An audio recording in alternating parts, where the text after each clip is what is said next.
up, Hit Players? What's up, Hit Play Nation? It's your Unsubscribe now. Yeah, I'm quitting. unhit the bell. Unhit the bell. We are your Hit Players. Yeah. I'm Isaac today. You're Claire. Uh-huh. That's James. Okay. Correct. I was just making sure we switched around. I didn't know if we were switching personas as well. What is this, a Persona game? Could be. Dun dun dun. We are here in the spirit of thankfulness and just being appreciative of things around us in life to discuss not only movies but just any form of media, whether that be games, books, Literature. music behind me, and also there's probably going to be some movies, subreddits, if you will. 4chan. No, I'm just kidding. Very grateful for 4chan. Just talking about our various pieces of work that we're grateful for that exist, not only for our impact on us as human beings, but also just the fact that it brought enjoyment for everything out there and others. Who wants to go first? James, why don't you start us off? Since this was my idea. Yeah, more or less. Fair I mean, enough. it wasn't I exactly wanted to see what you it, put but before I lead Yeah. off because I have like 5 and then you're I a wanted to wide let- range. I only have 2 things to talk about, Okay. but I'm going to talk about them for a while. Great. Yeah. We have a time limit, but okay. We have a time limit? Well, Fair enough. However long he doesn't want to edit for. I'm the one who That's edits these ones. You know what I mean. know. So Yeah. I am going to talk about a movie and a man who stars in that movie. Okay. Earlier this year, I watched the film Stop Making Sense, the 1984 Jonathan Demme movie. Jonathan Demme, famous for Silence of the Lambs in Philadelphia as well. Of course, knew that. It stars the Talking Heads, the band, because it's a concert film. I was not a big fan of the Talking Heads before this. I couldn't tell you anything about their music whatsoever, but I'd heard good things about the film. Now, I'm not going to talk about the movie itself too much. Okay. Not just because it's a concert film, but because it's a good movie. I mean, this thing was in my top 5 before it was even over. Wow. And it's Wow. kind of only grown in respect Okay. since I've watched it. Are you looking it up right Yeah, now? I'm trying to learn how to type though at the same time. Stop Making Sense. There we go. Yes. 1984. It's a phenomenal movie. Phenomenal movie. I don't want to talk about it too much, though, because I kind of want to show it to you guys because it's just such a great movie. Yeah. It is a concert film, though, so you'd have to brace for that. Not sure if it would be worth reviewing for the podcast, but I've recommended it to so far every person in my life so at this point. Fair enough. So I love it. What I want to talk about, though, is David Byrne. He is the lead singer, songwriter, and frontman of the Talking Heads. Okay. Now, I did not know anything about the band before watching the film. I learned everything about the band after watching the film, as much as I possibly could. Fair enough. Not just like listening to their albums and their solo albums, but also learning about the members and their personal lives. Yeah, remember. And one of the things that I learned about David Byrne that I found very interesting is that he has self-diagnosed as autistic. Interesting. Now, I know that there is some hesitancy with accepting self-diagnosed autism, given that it is, a real disorder you can actually be diagnosed Yes. for, and it is a disorder that can I have... like my things in Yeah. colors, certain Yeah. colors. I'm autistic. It's like, no, you just are weird. It does have, negative repercussions to having it. Now, I don't think there's anything wrong with somebody identifying or relating to the symptoms or Right. associated behaviors with autism, whether that is stuff like, feeling an inability to connect with people on an emotional level or reciprocating sympathy, Yeah. that kind of things that can lead to masking behavior, or if it's, controlling like energy levels, which can lead to stimming, or, procedural systematic thinking, having those kinds of rules that sometimes get a bit of a, negative bad rap. depiction in media, like in The Big Bang Theory or A Good Doctor. Most representation of autism, or at least most resources for it, actually focus on children more often, more frequently.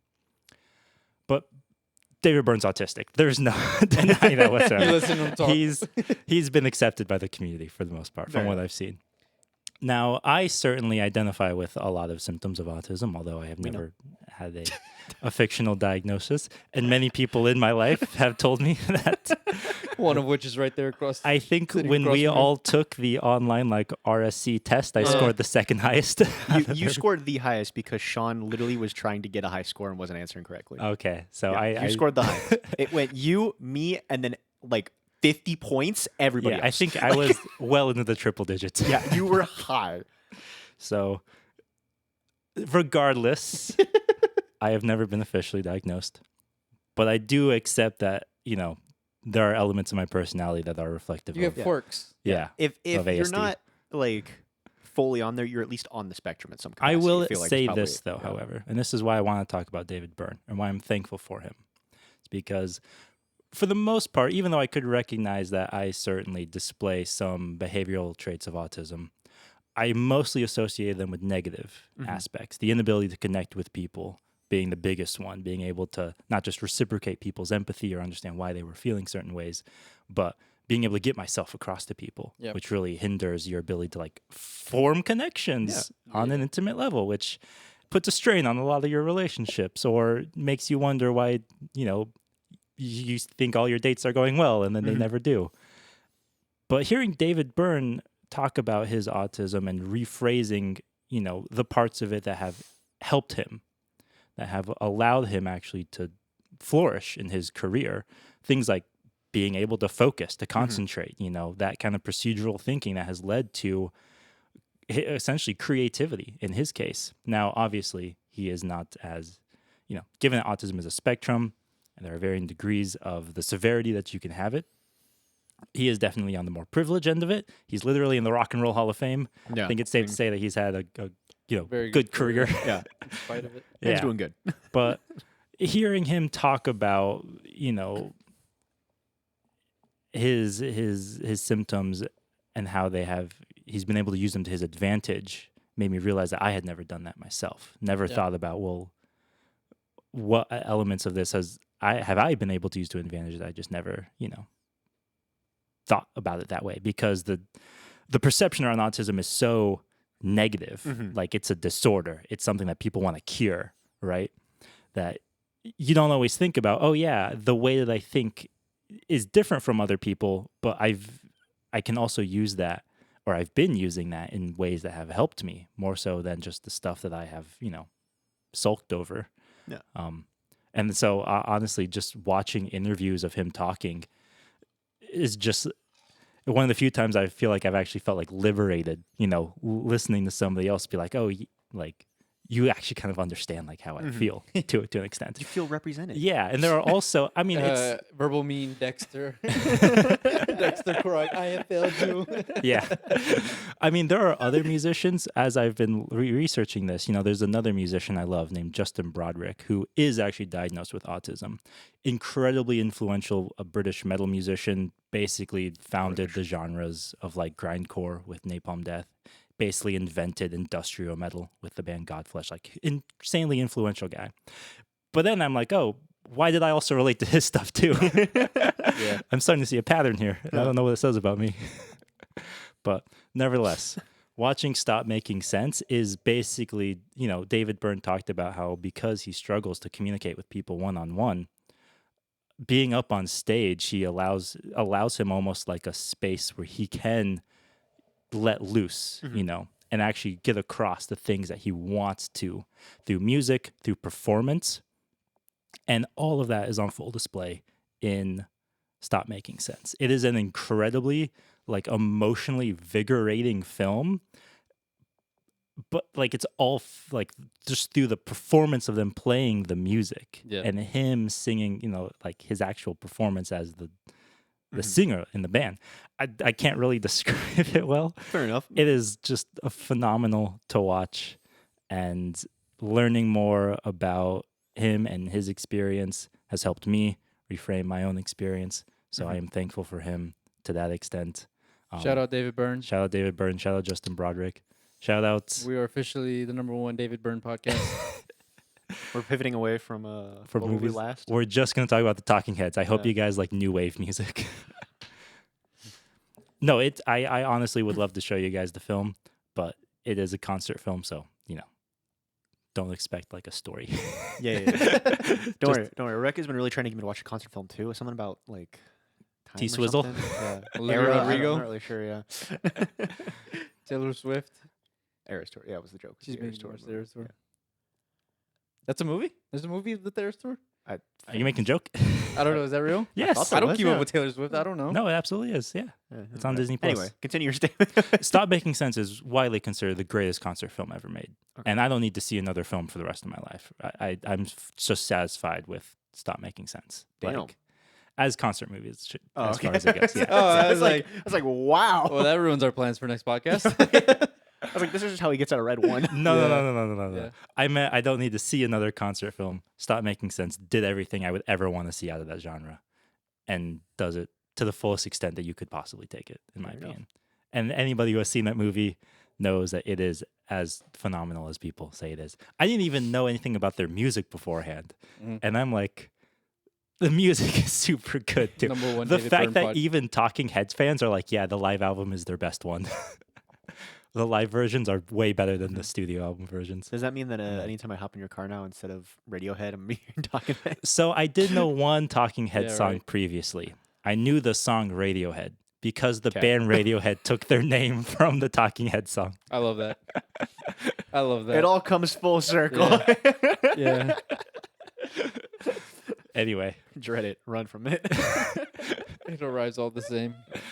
that's the first thing that I will say. That's your that I have to opening. be- That's your opening. That's a tough act to follow. Yeah. I'm kind of I have a bunch of meme ones. Yeah, I have one I was gonna serious say. one, but I had a bunch of meme. I had a meme ones. Mine are nowhere near like to that depth of like. Heartfelt. Yeah. I mean, like there's stuff that mean to me, but like there wasn't anything that I was like, This I'm like, changed I'm my gonna outlook on wax life. poetically for like 15 think- minutes I about think how this the- affected me as a person. The only one I Sorry. could say that would probably have the same effect that James is describing is probably, it's actually on our back counter, is Swimming by Mac Miller. Mhm. It like, I don't know, for whatever reason that album just kind of speaks to me. And I was going, when it came, not only when it came out, but like for a few years after, I was just going through a lot and like listening to that album just late at night at like 4 a.m. Just like during the pandemic, I was nothing but Mac Miller. Was, I Was listening to. this posthumous or This was the one, but he released right before he passed. okay? So he literally released it. He died like 2 months later. Mm. He was on tour. He was gonna go on tour. I was gonna buy tickets to go see him in Arizona, and then like 3 days before he started his tour, he died. It was like, that's probably the only death where I've actually been like, fuck, like, Mhm. because I mean, I had been listening to Mac Miller at that point since I mean, way probably back in like the day. 7th or 6th grade, honestly. Yeah. Like Jeez. his early mixtapes. Knock knock. Yeah. Yeah, a lot of his early crap. mixtapes. I listened to a lot of his stuff coming out of high school. It was like him and Wiz Khalifa coming out of Pittsburgh, where I was like, "Yo, Pittsburgh's on the map, dog." My friend Brendan is from Pittsburgh. Was talking about that, how like, you know, his high school days were kind of funny because it was literally just early Wiz, early Mac. Mm. That was the Blur and Oasis of, Yeah, of that time. Yeah, right.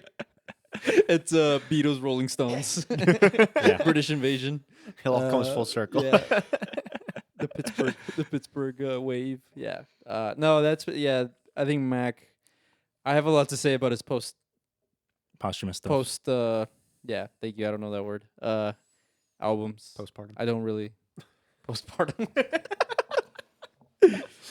I don't really like those, but yeah, just every year it kind of makes me sad when he passes or when that day comes, because I vividly remember where I was when I learned where he passed. I was at work. I was delivering pizzas. I opened Spotify, and the first thing I saw on Spotify was "Rest in Peace, Mac Miller." Spotify told you, And not I was like a like- news article. That's crazy. It was at like noon, and I was like, "What the shit?" So I literally Googled Mac Miller death ? And sure enough, there was like 15 different things. I went to his Instagram because I remember him posting a picture like the night before, Mm. and so I was like, I liked it. And then I went to bed, woke up to him dying, and I immediately went to that post, and I just saw like a bunch of like, "R.I.P. King, you'll be missed," this Mhm. and that, and I was like, "Oh shit!" Like, he actually Damn. died. Yeah, he's like dead. Yeah, so He's not like that's- Tupac dead, he's That's like the dead. only celebrity death that has really gotten to me, and that album is a deep burn every time Mm. it's late at night. It also, I think, speaks to the fact that Mac had such an evolution over the course of his career. Yeah. His music changed so much more, Mhm. and it spoke so much more to his actual like personal feelings. Because I mean, you can compare his early stuff, like any artist, you do that. You compare Yeah. early stuff to later stuff, you're gonna see differences. But like his was like different genres Okay, by the time that he was doing stuff like this. At this Yeah, point. he was full like jazz, R&B hip hop, style, R&B, blues, and he started out doing like frat rap. Yeah, I'm like, Donald Trump. yeah, he was finding like samples on YouTube and downloading them and rapping over the beats of that. Is like, yeah, changed the game forever and always. R.I.P. Do you have something sad to talk about, Claire? Sad, no. Something that means a lot to you. If not, mean, yeah. no worries. We could change the subject. No, no. I'm sure that the audience that's listening is. No, I mean, I'm probably gonna get teased by Isaac for this, because my first pick was an anime. We respect anime. I know, but yeah. Depends on the anime. James, I want you to take a guess. I'm not going to be able to guess. I think you can. I'd say Boku no Piku. I don't know. Oh, Chainsaw Man. It's on my shoulders. Oh, fair enough. Anyway, Kill or Kill. yeah. Kill what? Pain and No, Stocking. it's called Gurren Lagann. Gurren space. Oh, I man. found it. If Okay. you've never seen Gurren Lagann, I I That don't would watch be- anime. have sent Isaac like multitudes of TikToks where I'm Okay. like, just fucking watch this show. So, for those who don't know what Gurren Lagann is, it is just it's an old like 2000s I want to say anime. 2007. Yeah, 2000s anime. mid 2000s. Whatever. It's like late 2000s, but I digress. It was one of the last things that Gainax really ever did before Studio Trigger was created and branched Mhm. off of that. And if you know anything about anime, you probably know what Studio Trigger is. Kill or Kill. Kill la Kill, Little Witch Academia. a ton of other things that I'm not going to go down a list on. Oh yeah, Dragon Ball Z Super. They did Dungeon Meshi, Delicious and Dungeon was Studio Trigger. I know you probably don't follow anime now, but I just DS video game. but yeah, so it was the basic premise is it's just a mecha anime. It's just Oh, I'm sold. why I'm trying to get you in on this. All right? You got me. It Hey, is kids, you like play those Allegory of the Cave? yeah. You son of a bitch, I'm in. It is literally just there are people underground and they're being harassed by these giant robots piloted by animal people. And it's their story of getting out from under the ground. That is the basic premise. That's how it starts. Yeah, that's how it starts. And without spoiling too much, because you're gonna fucking watch this, it goes from like that tiniest little like basic like it sounds all right to the most batshit insane places you can go. Gurren Lagann is a testament to if you ever wanted to ask the question, where can they go from here? How can they make this bigger? Yeah. They will always have an answer. Yeah, it is insane. But why it's on my list, other than just the fact that it's a good watch. I It's mean, on Hulu. Huh? It's on Hulu. yeah, I just watched it again, like recently, actually. It's one of those shows where I rewatch it maybe multiple times a year because it's just that good. Everybody has that Yeah, one. you all show. have that one, yeah. Yeah. But it's on my list because when I initially watched it, this was after we had just got out of high school. Mhm. When you watched it for the first time. When I watched it for the first time, yeah. I remember we had like our anime club had like put on the first episode, Lag. and I was like looking for things to watch. I was in a really dark place at that time, as James kind of knows. We all were. Yeah, I mean everybody was not having a good time, but yeah, it's sorry. And I was just like looking for something to pass the time with, and I was like, oh yeah, I remember we watched that. That seemed kind of interesting. I'll see if it's on Kiss Anime. I think was what I was using back then. Shout out to Kiss Anime. Kiss Anime. That's a deep cut. Pulled that up. Rest in peace. Yeah, Godspeed. Rest in peace, Kiss Anime. And your Russian servers. And I want to say I binged it within not one day because I had to go to bed, Yeah. but I'm pretty sure I finished it within 2. Nice. And it drastically changed my entire outlook on life. It has that effect on It people. has that effect on people. It's one of those shows where you watch it and like if you take any like random part of it, you're like, this is the dumbest thing in the world. It's so fucking stupid. But like if you put it all together, it has such really powerful themes about like what it means to keep going, loss, not the meme, but like death of a person. Yeah. Like going above and beyond, like being more than you were made to be. Yeah. It's incredible the like depth of like really heavy topics it covers, while also just being giant robots smashing each other in the face. It really takes the believe in yourself message to its furthest possible extent. It does what Naruto tried to do and made it like 50 times better. Yeah. And I know there's probably Gundam fans who are like, oh, my Gundam does that all the time. This does it, but it's cool. You don't have to take it seriously at any point to still walk away and be like, wow, that was a good message. This does it, but there's not 25 other sequels. Yeah, like it's succinct, it's there, and then like I said, it helps spawn one of my favorite anime studios of all time. I think everything that Trigger has ever made that I have actually sat down and watched has been peak. Shout out to Yo-Yo Shinari. Yeah. We love you. Number one Yo-Yo Yoshinari fan or podcast. Japanese animator. Fantastic people. The company also, but just in general, I like to give it all. The Japanese people are very, they're just great people. No. But obviously, I mean, it has a huge impact on my life. Show off your tattoo. I don't know how well it'll show up, but We'll zoom in on it. Zoom in on it for. But yeah, that's the core drill. Very key to the plot. It's just one of those things where it's just like one of those shows where, for some people, you find it's the right time. Like it has its message. And some people you watch it and you're like, okay, yeah, that was great. And some other people they watch it and they happen to be at that exact time when they need to be. Yeah. And it just hits. Everybody has that one. It's got good sound. It's got good. Roll, fight the power. I'd say you could play almost any soundtrack from that show and I'd get like chills. Goosebumps. Yeah. Now, obviously, the show has,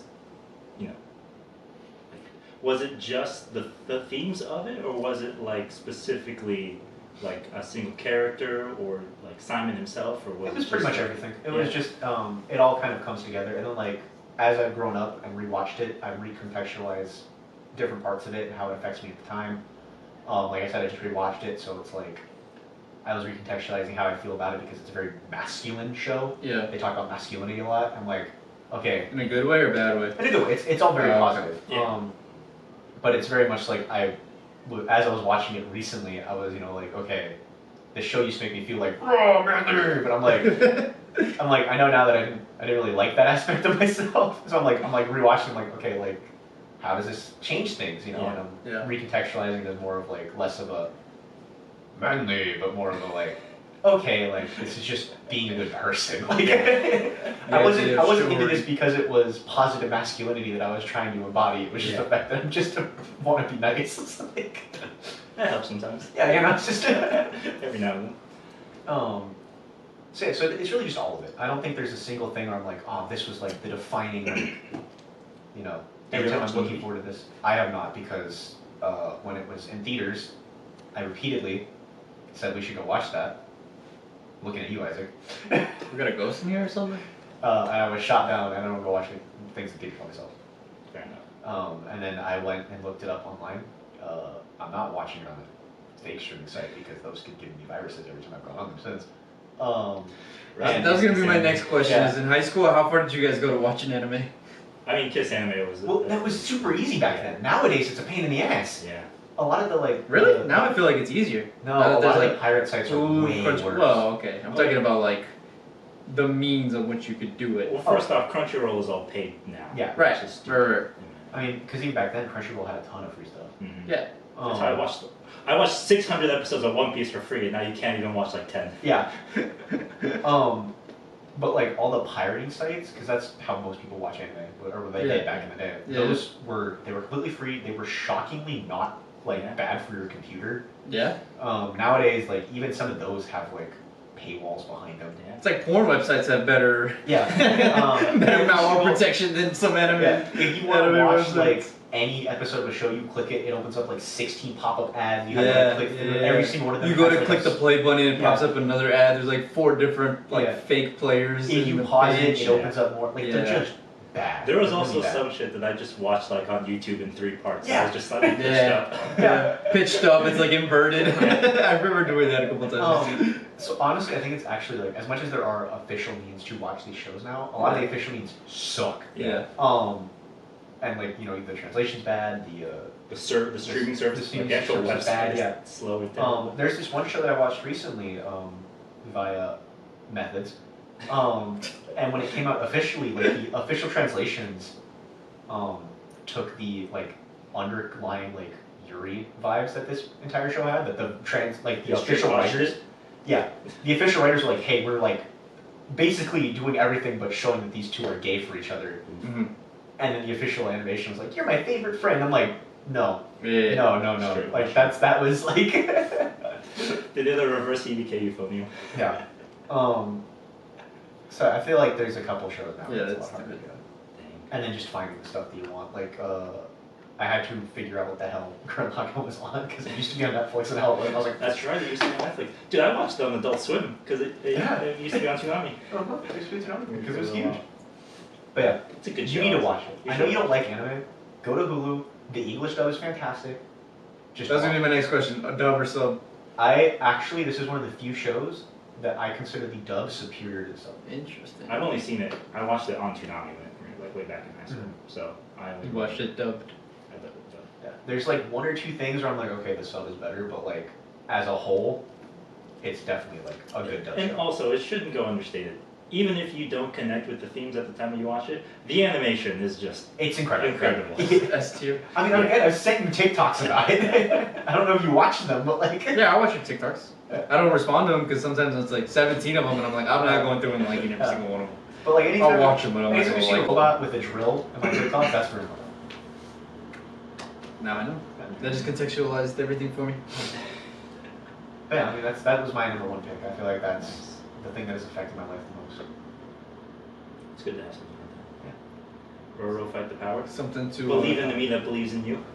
You know? something to keep you fighting for another day. That's pretty much it. I mean that's the theme. Yeah. So what's the difference between this show and like City of Ember? They put it on the next. It's a book. Oh, okay. City of Ember, the book where the people lived underground and they like there's some politicking and then they eventually came back up. No idea. So what's Good the books. difference between this and Fallout? There we go. Yeah, well, one is good. Yeah, Fallout, right? Sorry, I meant Metro. One is good. Understandable. I'm gonna get a lot of people mad at me for saying Fallout's bad. Isaac, Yeah, I'd be one of those people. what do you got next? Yeah, we're gonna do another reverse. I only have one more thing to talk about, so if you guys have plenty more, by all means, go I ahead. mean, yeah, I could get for this entire podcast. What do you got? I could probably for this entire podcast. The floor is yours. He's on the couch. I am on the couch. I hate you so much for saying that. Audio listeners, if you could see James' face. All right, so in the era of 2007, we'll go there because that seems to be the one Oh my god. that. That era, I was thinking about this recently, and I've been watching a lot of TikToks, and I've sent you a couple of them. That era of video games from like 2005 to 2000, Yeah. I would say 11, fucking peak. Yeah. there's Oh some my good content. god. And he has sent me a lot of TikToks I've about sent, it. I've sent her so many TikToks of that. Yeah. What I are we mean, you talking? had, the PS2 was in its heyday. Uh-huh. You had the Xbox, which was making waves. You had the GameCube, which had bangers. Arguably, some of the best games in each of their franchises in terms of the GameCube, like Mario, Zelda, Yeah. Smash, Mario Kart, Mario Party.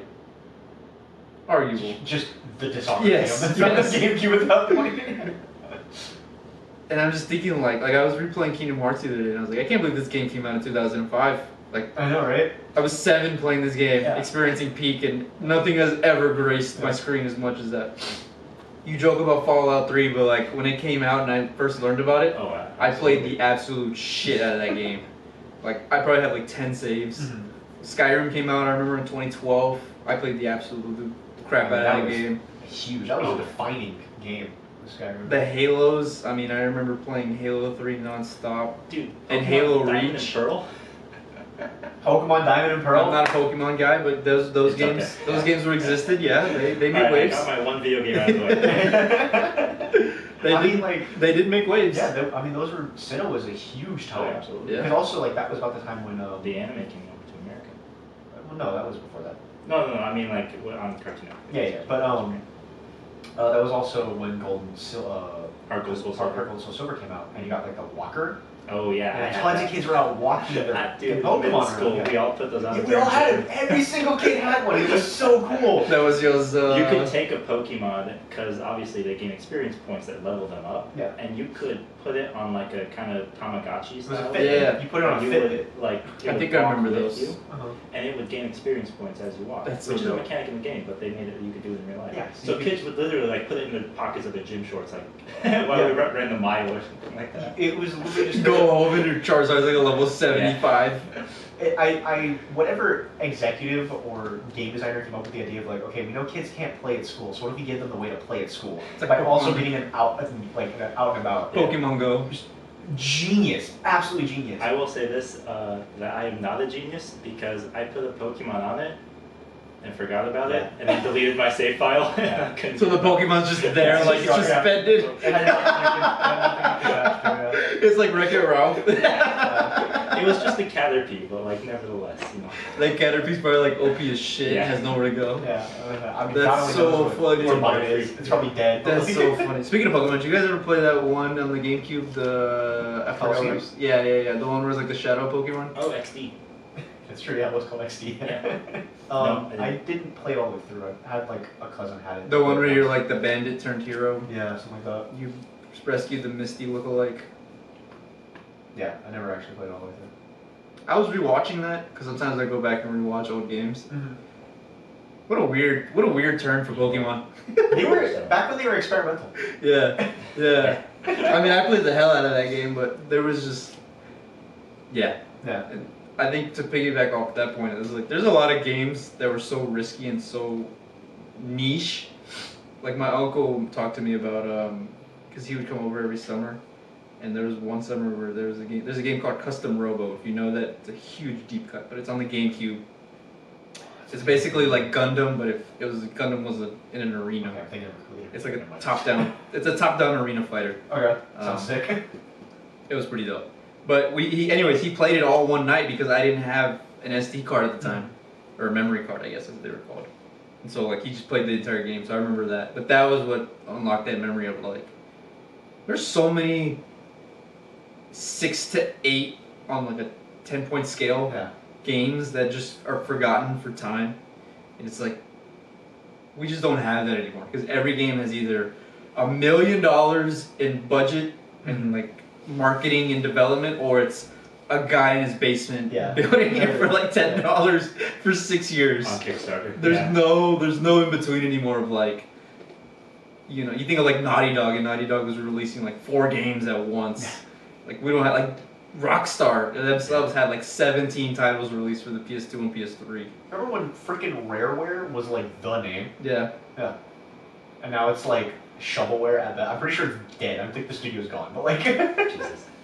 Yeah. but I mean, that was Banjo Kazooie. That was the people who made like that. That was the Yeah. the Banjo. games. Yeah. And Banjo. I mean like people that made Conquer. like Spyro and Crash Bandicoot, Mhm. like those kind of games are dead. Thinking like Sly Cooper, Yeah. the Sly Cooper series. And those were huge.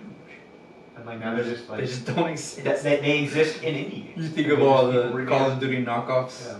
that were all fun in their own way, like Logan Shadow, I think Black, Killzone. Killzone. Yeah. Killzone, that's a great one. Battlefield. Lost Planet, Gears of War. Gears of War, that's another one. Oh my God, Gears of War is a deep cut. Do you remember when Gears of War 3 came out? Yeah, I that was remember huge. that specifically. Yeah, dude, me and my Huge uncle, deal. me and another uncle played the third one in like a week. Mhm. We were so hyped for it. We played the first 2 back to back to get ready for the third one, and then I I just think also like that time is just such a different time period because of like how information was spreading about it. Because like I still have somewhere my stuff. Game Informer magazines. Yeah, I say like Game Informer. Like I had like the physical Pokédexes Yeah. that you could buy. yeah. And stuff, and like like walkthroughs. I had a walkthrough for Twilight Princess, like just a thick old like physical walkthrough because that was how you had to get that information. Like, Yeah. I used to get Game Informer. I got through GameStop, and I also got the PlayStation magazines. Yeah. Because I had PS3. That was the only console. like, I hate to be the bearer of bad news, but oh, when did it die? And so yeah, that's why I love that era of gaming. Yeah, I mean it's really good. God only knows what we missed, but One day we'll get this production on. yeah. One Have day you- I will be looking at it as soon as it goes off, and we'll be Yeah, able to tell. so this is actually a good way to segue into our intern applications. If you guys want to be our producer, so that way you can watch our batteries. Yeah. Your job is to stand off screen and just stare at the Zoom mic. You don't get paid, but you get exposure. because you'll be in the camera. Yeah, and you'll get a credit. Yeah. You'll get a credit in the caption. Or give us enough followers that we can start Yeah. a Patreon account so we can buy better equipment. That too. Something that doesn't kill my batteries after an hour of recording. All right. It's terrible. What's your last one? One more. Oh, you want me to go next? I mean, yeah, I was going to ask, do you I was want gonna to say, do you want to what save more do yours you got? for more bookending it, or you want us to just? I'll say mine. I'll start. Okay. Cool. Or else, end. Well, I mean, mine's a good pivot because the next thing I had on my list was Pokemon. Nice. Nice. Pokemons? Yeah, just Pokemon in general. Just because like, I feel like that was such a huge part of my life. Yeah. I mean, Like- for a lot of kids, yeah. Yeah. I mean, like you And said, grown you're- adults. yeah.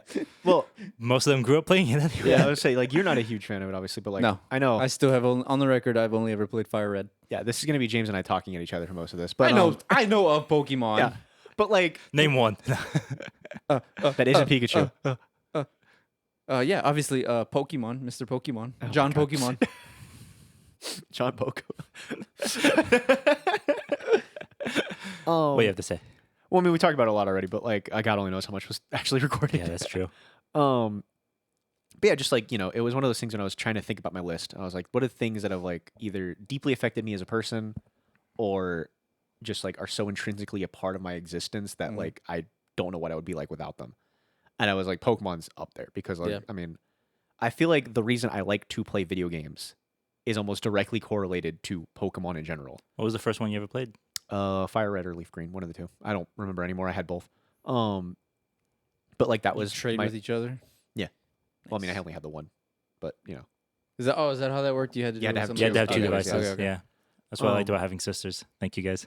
yeah, I was an only child. I just, I caught it with the ones that were exclusive in their own games and just Yeah. felt good about myself. By the way, Um, is that the dumbest thing ever?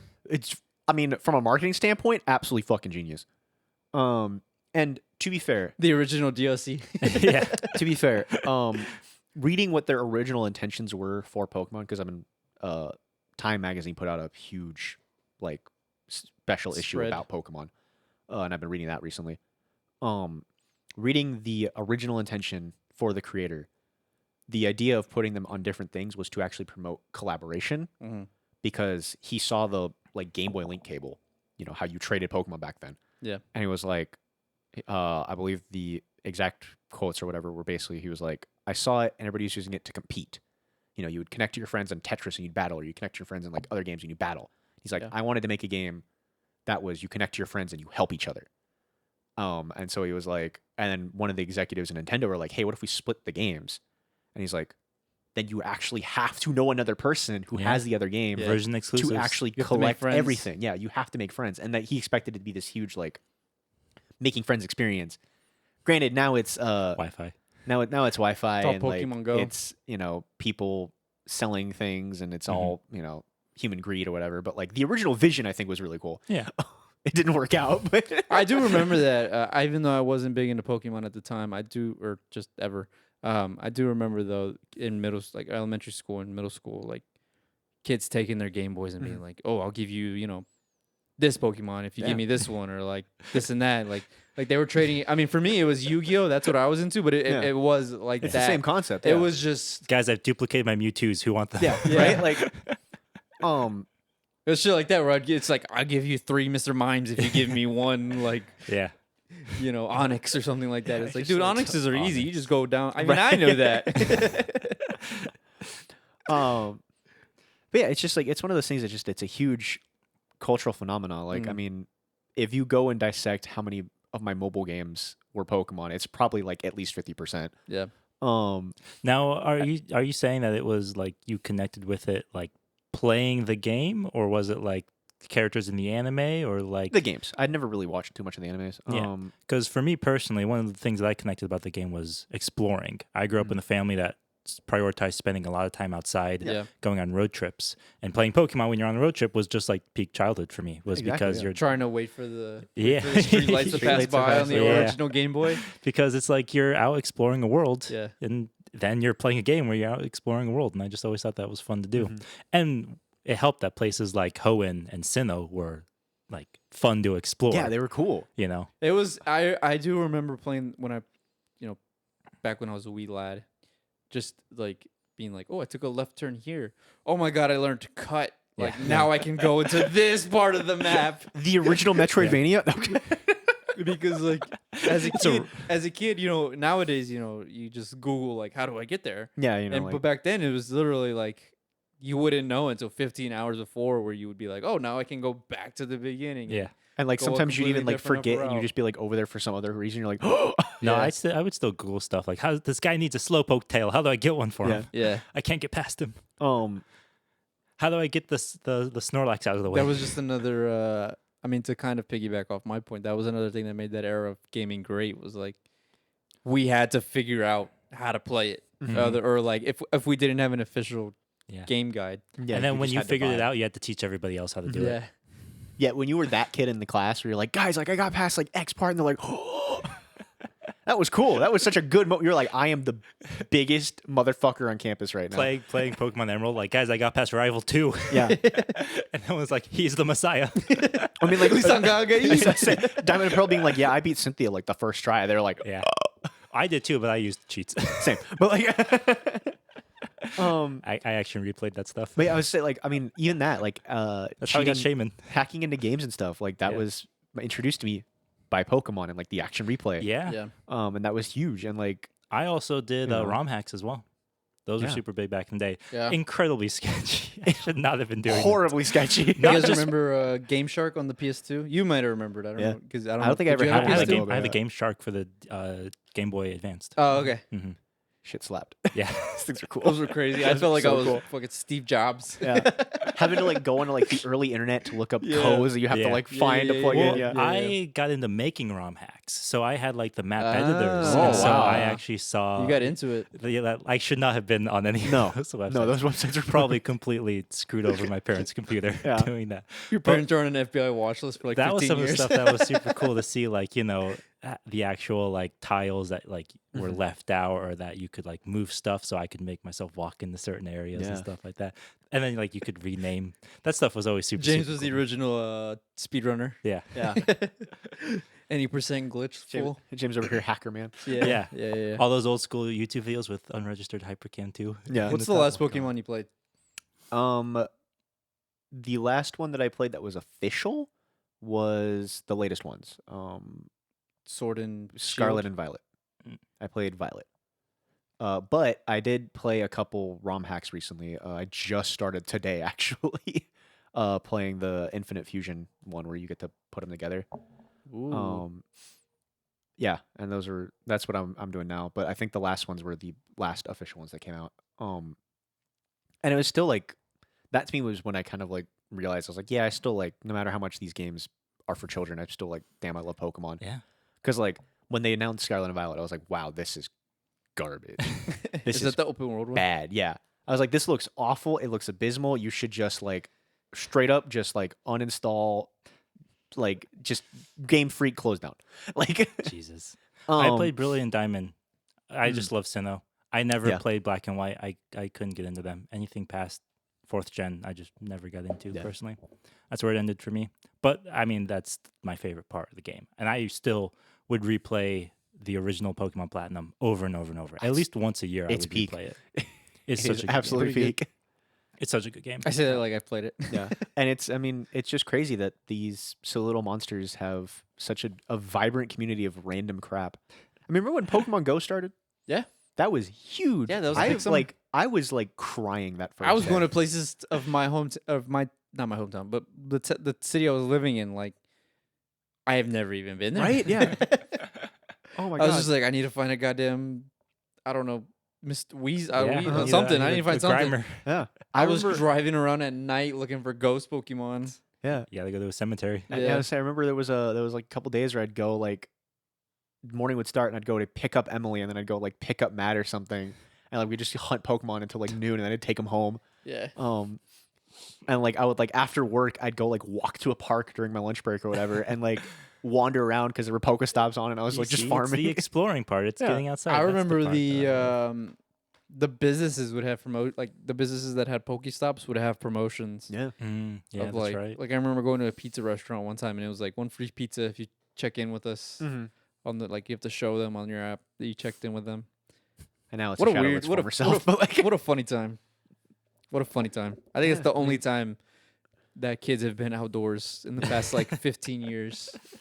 and yet they didn't Pokemon go to the polls. They didn't go to twice. Twice. No. It's just first was Pokemon go to the polls. This was walk two of the polls and vote on that thing. Oh Come on. yeah. Still didn't work. Yeah. But yeah, that was my number 2. It's a good one. Nice. Isaac, what else you You got got? anything else to say? I'm gonna shout out a podcast really quickly. And Hit Hit then- play on no. No. They're not a competitor either, which is good. There are actually two podcasts are podcasts that I want to talk competitors. about. They are both historical in nature. So if you're not into history,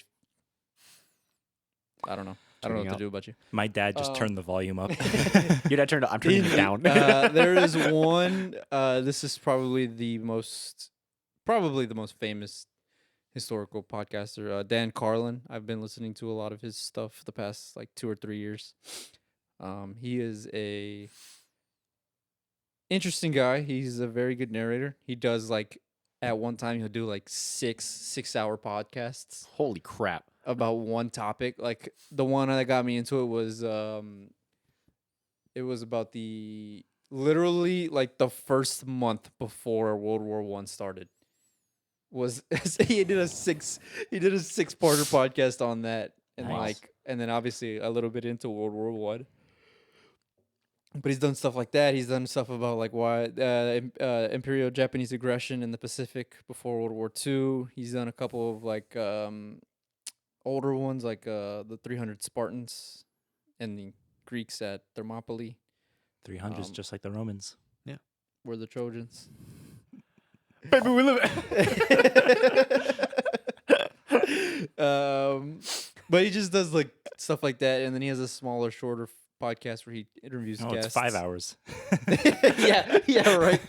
It is funny because he makes that joke where he's like, I know that I can ramble, so these are for more short form, and then you look at the episode length and it's like an hour and a half. Hold But up. he's like, these are more one-off, just kind of things I want to talk about.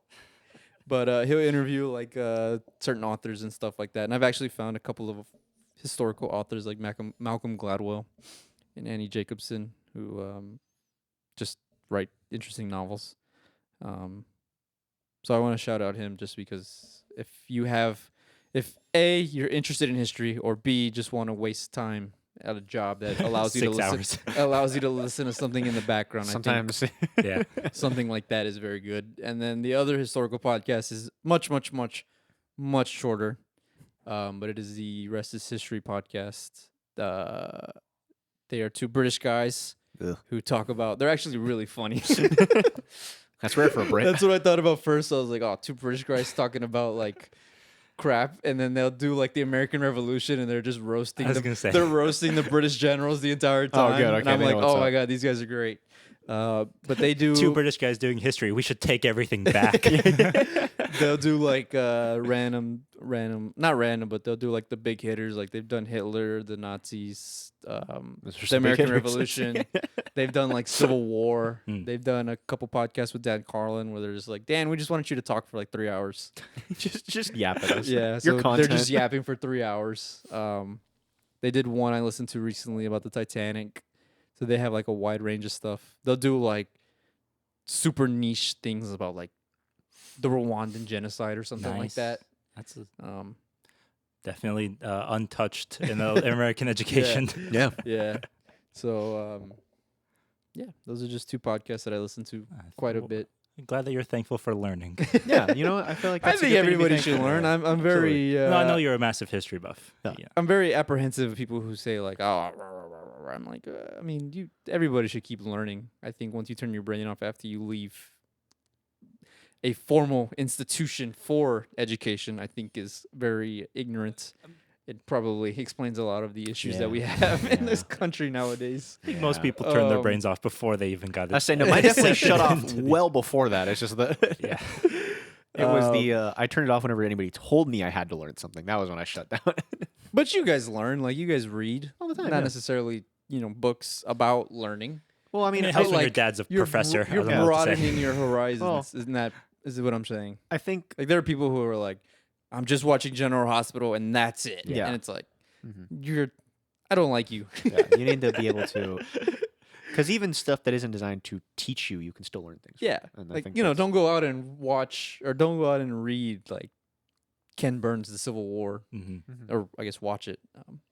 But just find something new. Yeah, Mein Kampf.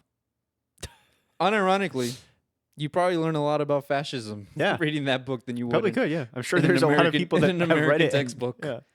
From what I've heard, that book is written terribly though. It is. like I It mean, is like- unreadable. structurally. I'm gonna point out he never made it into art school, so he can't be that good at doing art. Like, Yeah. Failed as an artist, failed as a writer. failed It as a is just- dictator. Yeah. Not many options left for that man. That's not a good sign for us. Next on ESPN, Hitler overrated? Question mark. Hitler, bad guy. What you I got? don't really care much for this Hitler guy. The more I learn about him, the less I like him. real prick, isn't he?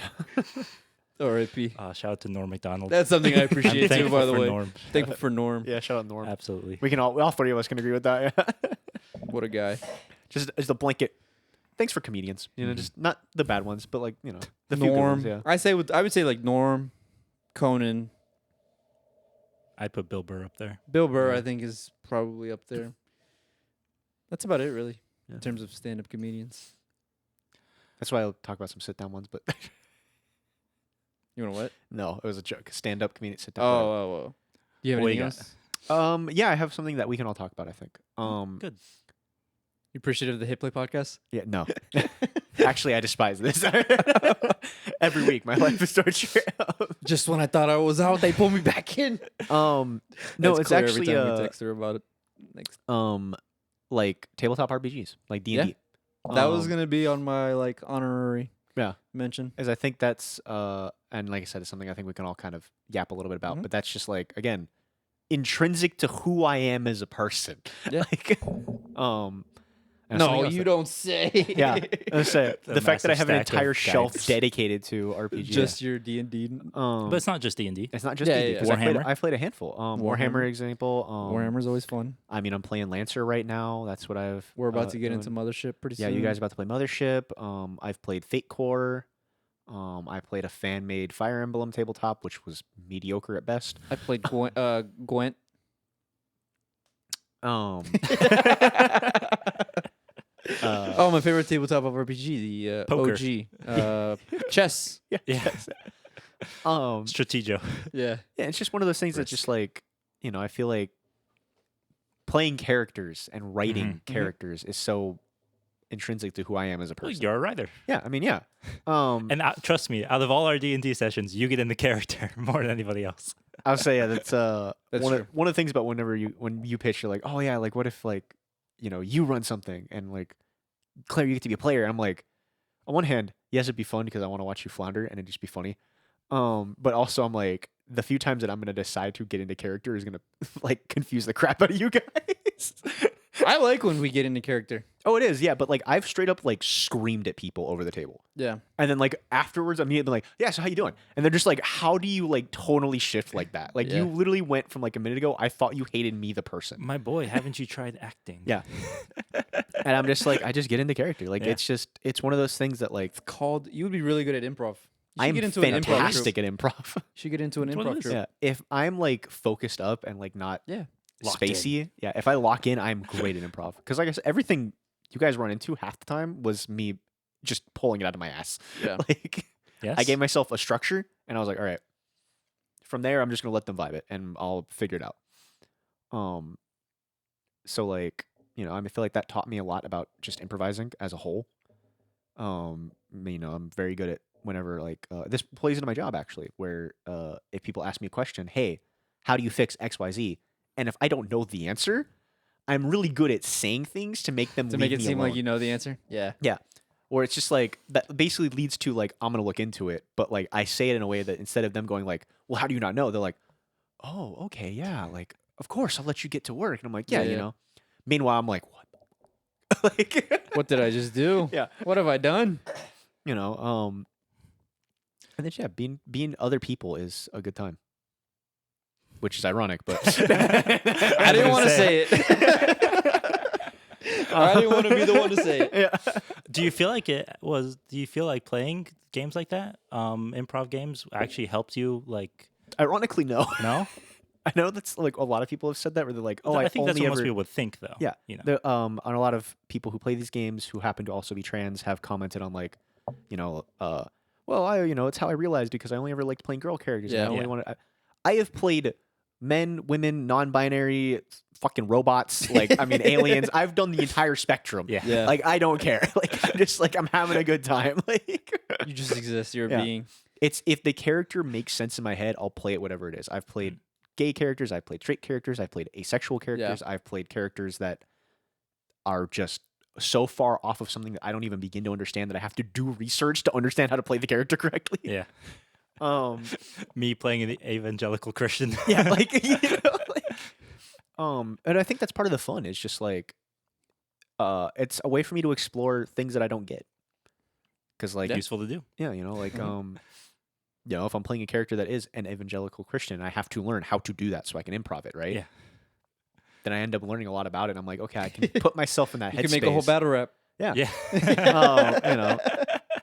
And it's just, I think it's good for just understanding other people at the same time. Like Yeah. now I've learned how to just kind of like separate myself from the person I'm talking to and be like, all right, here's all your points. I'm going to take them in as they are, digest it, and I can, you know, process it without my own internal like, well, you know, this is who I am. And then it makes me really good at arguments because I can be devil's advocate really easily. Chad, if you want to see us do an improv skit, I don't know, leave a comment, I guess. Yeah. It's called The Pickers. God damn it. What a deep cut. But yeah, RPGs, role playing in general, is a huge part of who I am, and I'm very thankful that my piece of shit father introduced me to them. Nice. I would say shout out, but I'm not gonna do that. I'm not gonna do that. To Murphy. I will say, I recently DM'd for Sarah and her siblings Mhm. and or Oh, her yeah, how did that go? sisters and boyfriend. It went well. I actually really enjoyed DM. I think I enjoyed DMing more as a player, just because you have more agency. It's not just like if it's not your turn to do anything, You you just gotta sit in wait, there, yeah. kind of sit and wait. Whereas like with me, it was easy to like jump from thing to thing. We're running a module, so it's probably a little easier than I mean, the that's stuff a good- that you it's were always a doing. good place to start. Yeah. But that being said, there was still a lot of room to play with it in terms of Mhm. like, because at the beginning they had the classic like, what do we do? Like, what do we do? Yeah. Like, we're just in a wagon walking around and like, what's happening? And I was like, well, you guys can introduce each other. And they're like, no, we don't want to introduce each other. And I was like, all right, cool. Here's this human character. Yeah. I just invented like right now. He's gonna introduce you guys to each Yeah. other.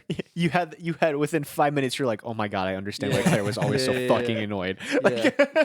But I think for at least my first session, it went decently smooth. There were little hiccups here and there, but You're That's learning. gaming. it was no D&D is fun. I love Yeah. D&D. I like playing D&D. I like listening to D&D. There's a podcast I listen to on D&D. I won't shout them out because they're a competitor. I'm just kidding. Comment down below your favorite race in class. And why is it Human Fighter? Your favorite racing class in fiction. In fiction. Specifically in tabletop RPGs, please. Yeah. Let's not. Favorite race? Daytona. Favorite class? Anatomy. History. Yeah, so I'm a big fan of 300 meter. It's not too long, not too short. You Yeah. can really just get to see the runners. Big 5K kind of guy. Yeah. Also, what do you mean Daytona? It's F1 for you. Come on. If you're gonna improv, do it properly. Yes, and And it's just and and do better. yes. Anyways. And? Anything Yeah. you want to say about tabletops?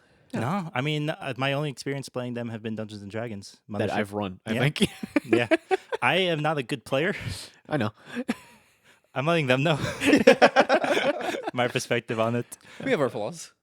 I don't always get into character. I tend to play people who are just more exaggerated versions of me. Yourself. Yeah. Which is to say, assholes. Well, Or spends 4 sessions in a library. Yeah. Or just still got more information than you guys ever did. So I'm just saying, ignores the plot and just goes and does Yeah. research. Nevertheless, though, I mean, I enjoy playing them because I like when you're with people who can get into character, or at the very least, just have fun with it. Yeah. That's what I love. Like, my favorite moments playing D&D were never things that I did. It was always some other dumb shit somebody else did. You know, put light on a rock and throw it down a tunnel and then blow up the house that has all the important plot points on it. Start a forest fire. Start a forest fire. And Get then the throw forest in- fire, yeah. do a rap battle. You know, Do an earth tremor that kills an entire news station. Yeah. it's one of those things where like when we were playing, there were small moments like that where I was like, I do enjoy hanging out with you guys. And it was watching your guys' faces like contort into the like, I hate this but kind of love it whenever I'd put on a purposely bad accent.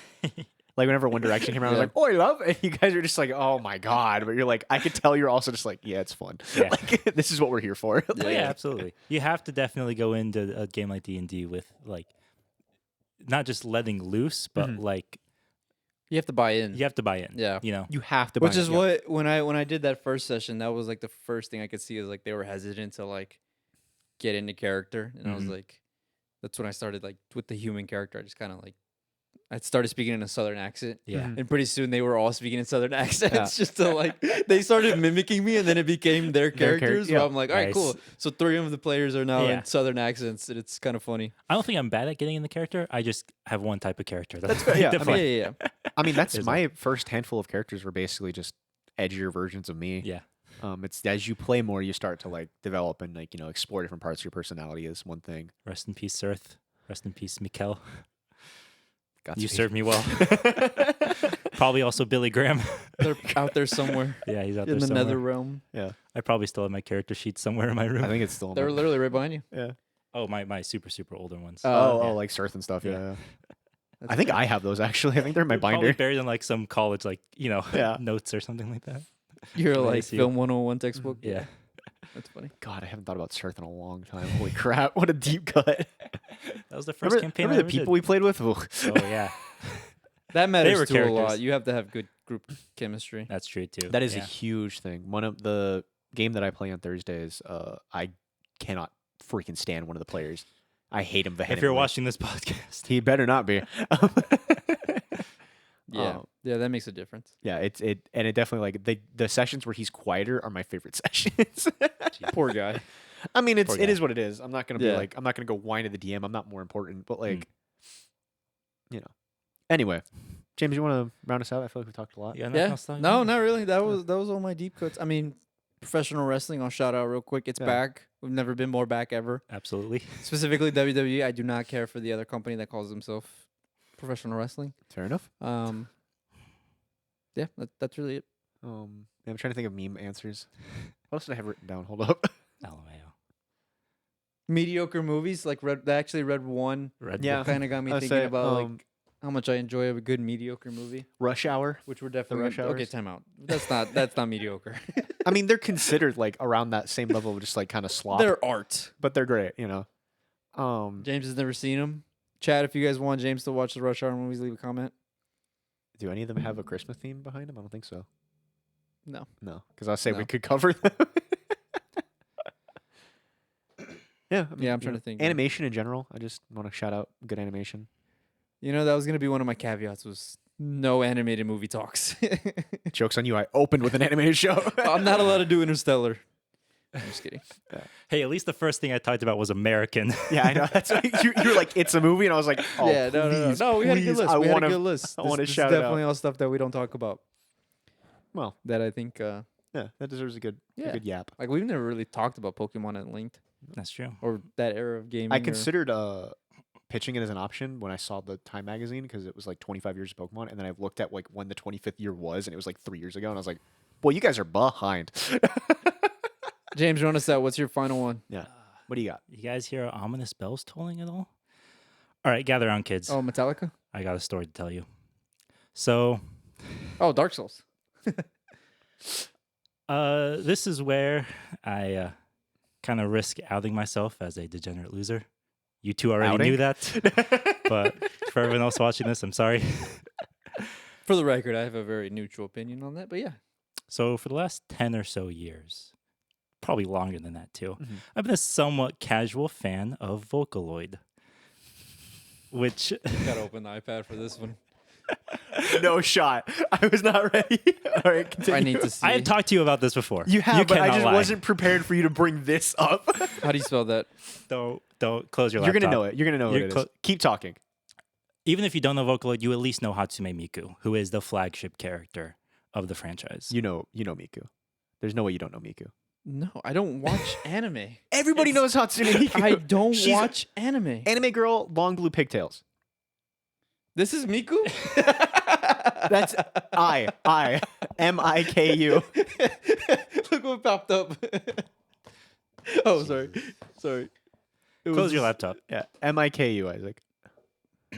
Keep talking. Okay. Anyway, yeah, talk about Vocaloid. It's a massive musical franchise. I don't know this, by the way. Not really going to get into it right now because Utterly that's shocked. not the point.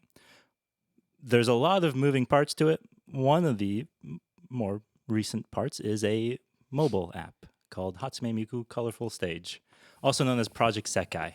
Don't worry about what a Sekai is because I'm not going to explain that either, but it does exist. need in This Japan. is Context news here. to me. I need context. You don't here. want context. You're going to be getting a lot of context here. It's a mobile rhythm game. I'm not recommending it to anybody. I'm not going to suggest anybody shouldn't. go and play downloading it. it right now. At the very least, even if you don't know anything about the music, just this is the context in which I want to talk What about. kind of takes music place is it? in. Like done like It's DDR J-pop. type music? J-pop. It's J-pop. Oh, Yeah, J-pop. it's okay. J-pop. She's a virtual idol. hmm A what? Virtual, virtual singer. singer, So yeah. it's like, Siri. Imagine Siri if she could sing. Oh, so like gorillas. Yeah, sort of. Conceptually. Yeah, same concept, same area. Okay. You're in the right track. When she does live shows, it's like a hologram on stage. Oh. Yeah. Oh. She's not the okay. only singer. She's So not she's Daft real. Punk if Daft Punk weren't actually people. Yeah. Okay. They're not people either. Fair enough. Yeah, because they're gone. It's not just a rhythm Shout out game, Daft though. Punk, by the way. There is every band on the app in the game has its own story mode, like a visual novel that you can kind of follow along with. Okay. The most popular one of these is for a group called Night Court at 25 o'clock or 1 a.m. if you're American. Night Court is essentially Discord too. They are by far the most popular group that has come out of this app. In no small part because they're depressed gamers, basically. Let's go. It's five. It's Fits four right in. girls, technically five with the virtual singer. They all like make their music super super late at night. They use this app that's basically Discord, Mhm.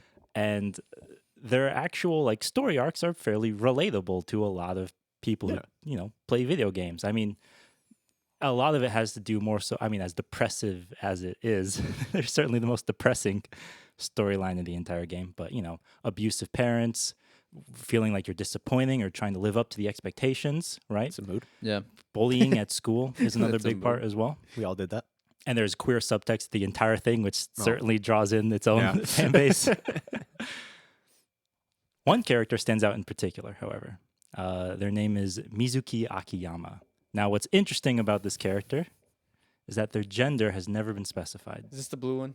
This is No. not the blue one, no. These are characters I don't even know anymore. We're moved past Oh, that. geez. This is a really, really... It's a deep okay, cut, yeah. Okay, okay. I've heard about this, but it's a Okay. deep cut. Keep going. Their gender is never specified. Now, Mizuki presents very feminine, right? Pink hair with ribbons tied in, dresses with frills. Uh-huh. But they use like they, them pronouns, at least in English. In Mhm. Japanese, they use like masculine articles to refer to themselves. And that led to a lot of speculation online about this character's identity. Yeah. Yeah. Now, obviously, the game comes out of Japan. And So- Japan has its own relationship to Mhm. not just the LGBT community, which is not very progressive, Yeah. but also, gender bending as kind of a concept, Yeah, as a it's, storytelling device. Genders on the It's, spectrum. Yeah. The West also has its own relationship to that kind of stuff. Yeah. A not insignificant part is rooted in homophobia and Yep. transphobia and even misogyny, Mhm. to the point that the Project Sekai wiki disabled comments on Mizuki's profile so they would stop Wow. people from talking Yikes. about it. I mean, that tracks, but yikes. All of this context brings us to October of this year, literally a handful of Last weeks ago, month ago. Yeah. where they release a new storyline whose climax focuses on Mizuki. Now, she has talked about through the course of the narrative of their little visual novel about having a certain secret. Most people assumed that it had to do with their gender identity. Yeah. Spoiler alert for a mobile rhythm gotcha game for a storyline that hasn't even been officially translated into English yet.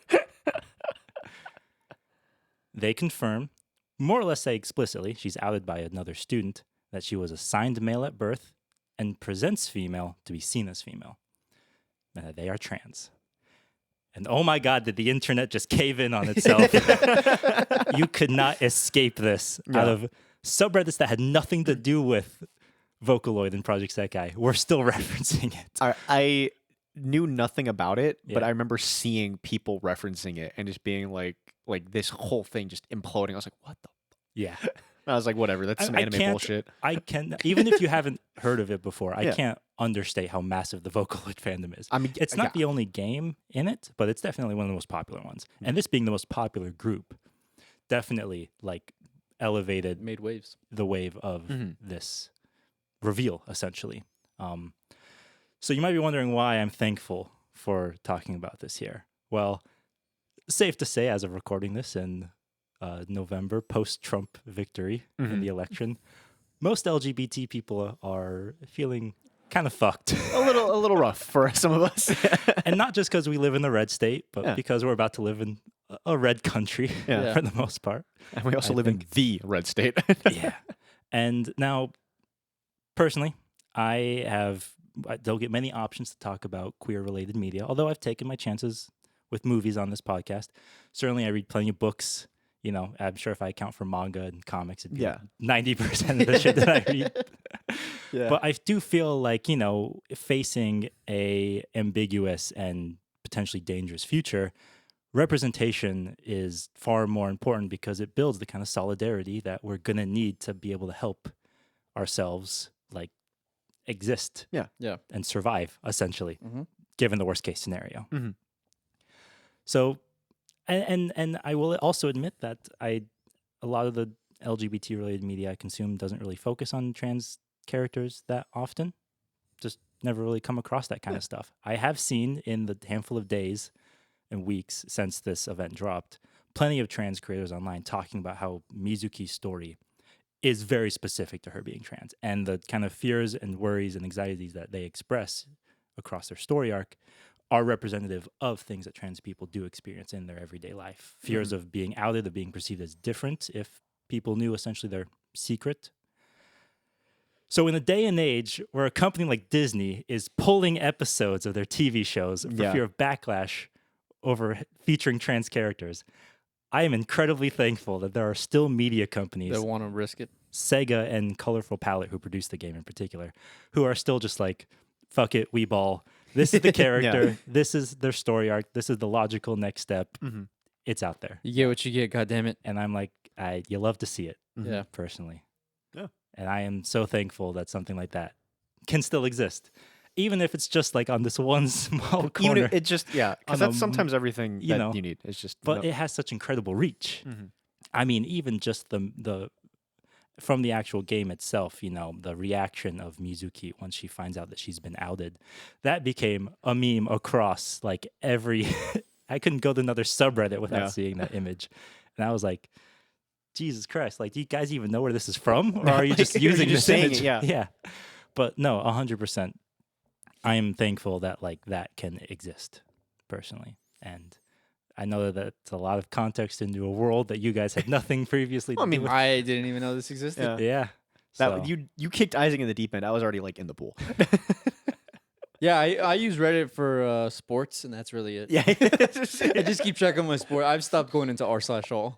No. It's Same, just, same. it's just, yeah. It's a cesspit. That's another conversation for another day. I'm not thankful for r/all. I'll say that much. Reddit pod went. never. Never. That's really all I have to say. Yeah. I mean, I mean, It's important. If it Yeah. wasn't for the fact that Disney literally pulled an episode of Yeah. a show for featuring a trans character, I probably What would show? not.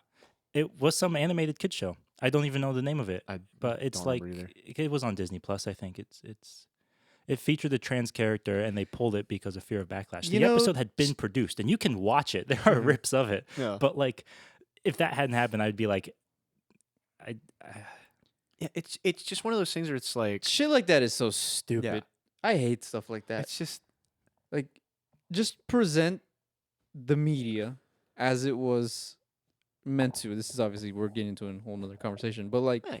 if you need to disclaim it, like, do that. But I hate the idea of us like scrubbing stuff that's been produced, or like the idea of scrubbing history in a way of like, because Netflix for the longest time has been doing this where they've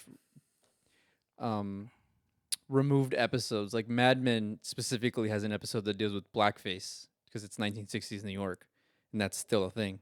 And like, they removed it, and everybody's like, well, what the hell? Like, removing that just gives that idea of it takes us further away from the conversation. yeah. Well, that, and also it kind of makes it, we weaponize it, right? Like, we need to be able to talk about this kind of stuff so that way we can come to not only an understanding but like an acceptance. Yeah. Right. Like, to piggyback off trans stuff, like, I've been asking you questions about your transition, and it's not because I'm like being weird. It's just Yeah, you because just like wanna I don't know, know.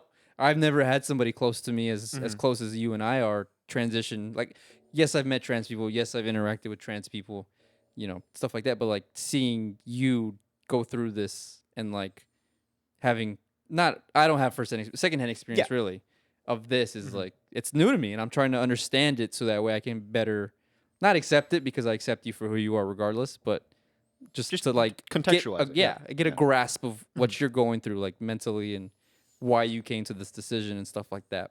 That way, if I ever do come into this situation in a more firsthand experience, I like have that understanding going into it. And so shit like that just pisses me off, the whole Disney removing it. It's just And like, it's dumb. I hate that. well, I could go off about that. yeah, that could be a whole pod on its own of just like censoring media.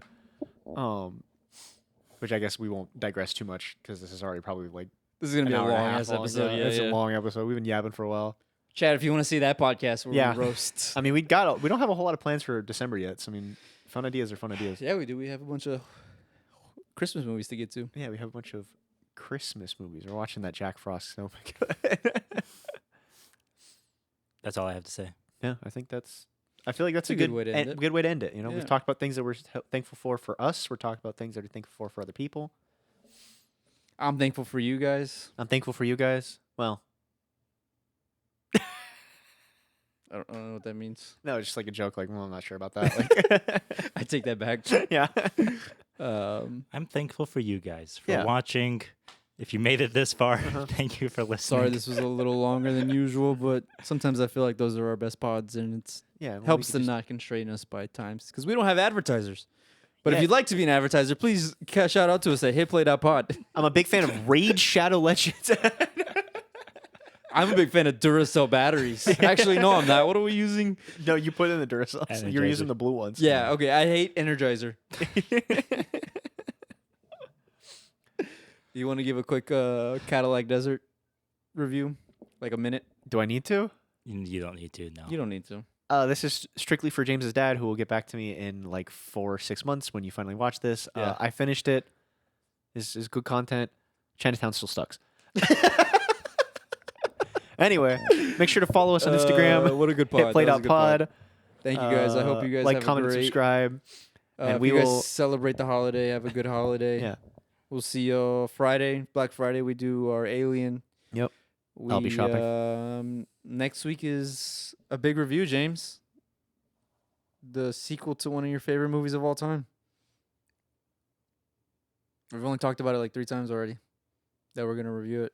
I don't remember. I don't remember. Starts a certain Denzel Washington. Takes place in a certain ancient time.